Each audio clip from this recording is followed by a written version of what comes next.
Welcome back to Copper Star Precision, the channel dedicated to getting you more points in your competitive shooting matches. Today we're going over the second stage in the NRL22 course of fire for the September match, and this one's an interesting one. So we have two sets of cinder blocks set up here, a double cinder block and a single cinder block.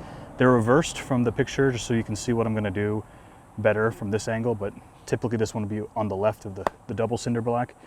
But the idea is that we engage a far target from the double cinder block, and from the single cinder block we're engaging the KYL rack, and we're alternating back and forth. What that means, and I'll put the stage description up here while I'm talking about all this, but what this all means is that we're going to be moving back and forth pretty frequently. So it's basically 10 positions, one shot from each position. So it's going to be quite challenging just with the movement aspect. So I think the way to tackle this stage, and remember these videos are here for strategy, tips, and tricks. I'm not telling you how to do the stage. I'm helping you decide what's best for you, given your equipment, your mobility, all that stuff, so that you have a plan of attack when you see a stage like this. So let's go over some options. I think the way to go is going to be to try and make these two positions similar in height, so I don't have to do too much changing around. And right now I have this Gray Ops plate with a bag on here, and I think this is going to be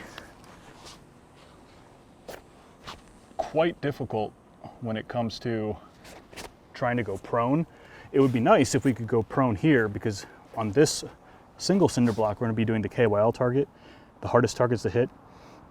So it would be nice to be able to go prone here, but going from prone to some sort of kneeling position or even seated position, it's going to be too much movement. You're gonna time out. So especially if you're one of those competitors that has trouble on the clock, I think the key is trying to make this the same height. How do we do that?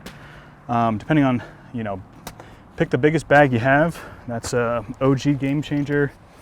This is a fat bag. So I think I'm gonna go fat bag and the bag combo. So we start on here, and I think I'm gonna take a seated position, and I'm gonna try and stay, remember this is gonna be reversed for the course, but just think of it this way. You wanna be the two closest edges of the cinder block, so that there's very little movement between each position, right? Less movement means more time to set up, get a stable shot, and spend more time actually getting on target and shooting the target than just simply transitioning. So you wanna minimize the time between transitions. In order to do that, put them as close together as possible. So at the beginning of this stage, something that I will do, let's just pretend I'm standing, timer goes beep, I'm gonna put this down, get that settled very close to this. We're gonna start here with the one shot. I'm gonna assume a seated position. And I'm flexible enough that I can bend over here. I'm using my left hand underneath the buttstock, pulling that into my arm and shoulder, so I can control the elevation here, almost as a rear bag. If you have something else, you can fill this gap. I don't think that's really necessary, but let's just say we go like this. We're gonna engage this target. Bolt is back. I'm gonna move the rifle. Now notice how I don't have to move too much. I can literally, from this position, I can even just lean over a little bit more. Now it might be a little awkward. You might not get the right cheek weld. You can tilt your head a little bit, but I can engage here, bolt back, straight here, engage, KYL rack. I'm just leaning over, finding my eye relief, engage, and I'm gonna go back and forth just like this. So very little movement. So let's say I engage 1,000, 2, 1,000, 3, 1,000, about 3 seconds, 4 seconds, I'm already set up. Now compare that to something where you're going prone, which would be more stable, it's just not gonna be as fast. So let's say I'm on target, I engage 1,000, 2, 1,000, 3, 1,000, 4, 1,000, 5, 1,000, 6, 1,000, 7, 1,000, 8, 1,000, almost twice as long to go into that position. So if you have a big bag, I think putting something on here to try and make this as even as possible, so you can just switch between very similar heights, is gonna be beneficial. I'm probably gonna take a seated position. I think prone's gonna be a little difficult, especially on this higher one. But you could also do something like this. Let's say if we deploy a bipod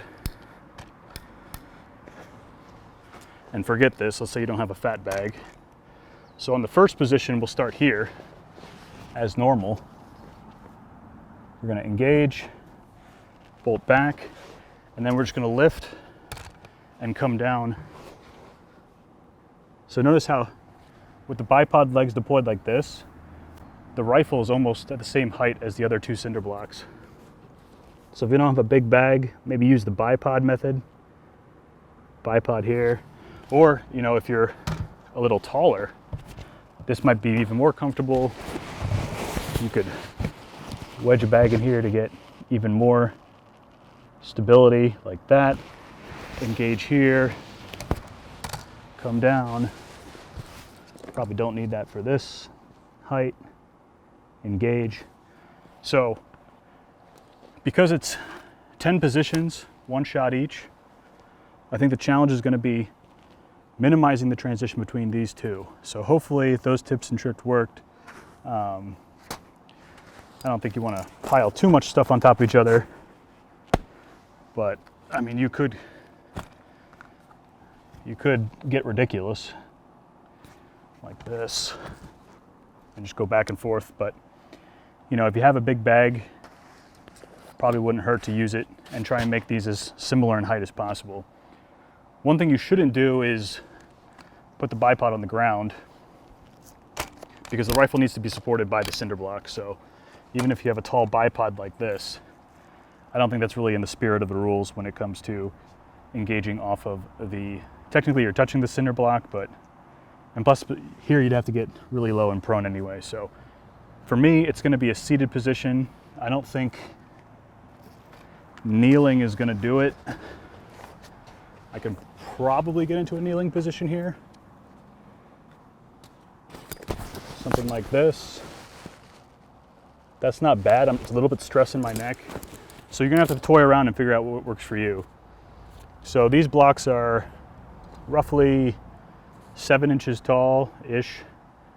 So if you don't have cinder blocks to practice with, you know, maybe use a 5-gallon bucket and a 2-gallon bucket.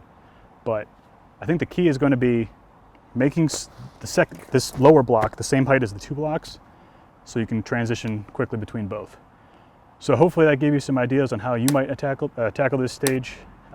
Develop your plan of attack, practice. What's going to be best for you is what you practice the most and you feel comfortable with. So stay tuned for more videos. Please like, comment, and subscribe if these videos help you get more points at your matches. And I'll see you in the next video for stage 3 coming next.